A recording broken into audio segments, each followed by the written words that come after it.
Galera, vou gravar um vídeo aqui sobre querosene, um vídeo rapidinho, eu vi no YouTube, né, dizendo que limpa os bicos. Será que limpa? Vamos ver.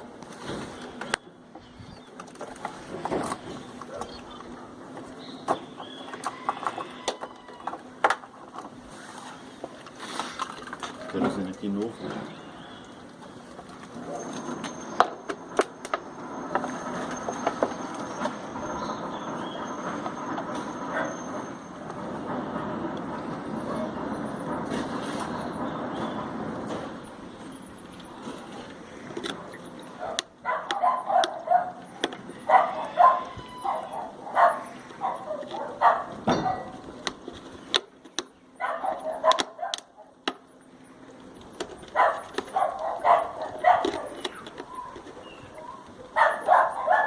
Demora assim.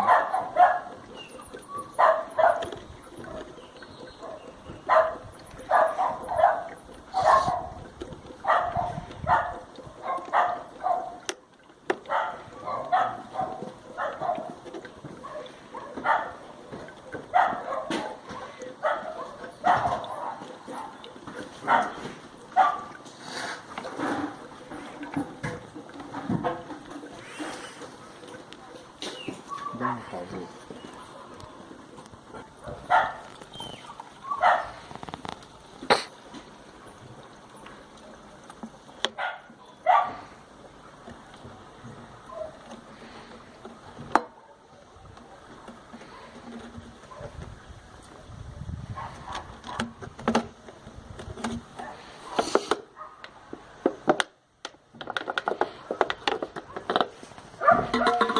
É isso aí, ó.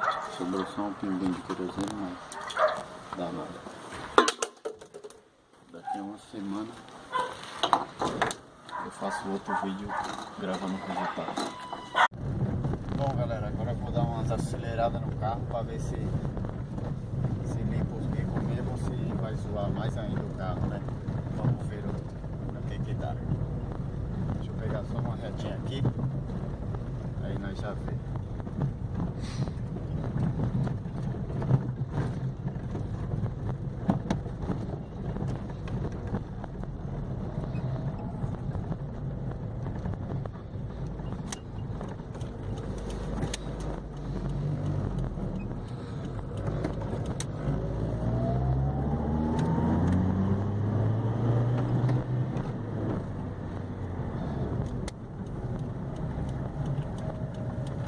Lembrando sempre que tem que dar uma tirada de giro para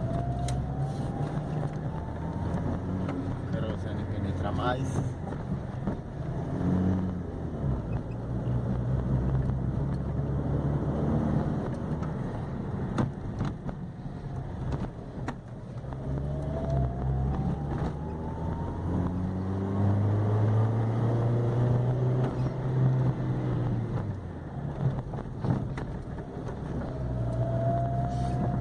Isso aí, qualquer coisa eu gravo o resultado depois, se deu alguma coisa, se não deu, beleza? Valeu, se inscreve aí no canal e dá um joinha.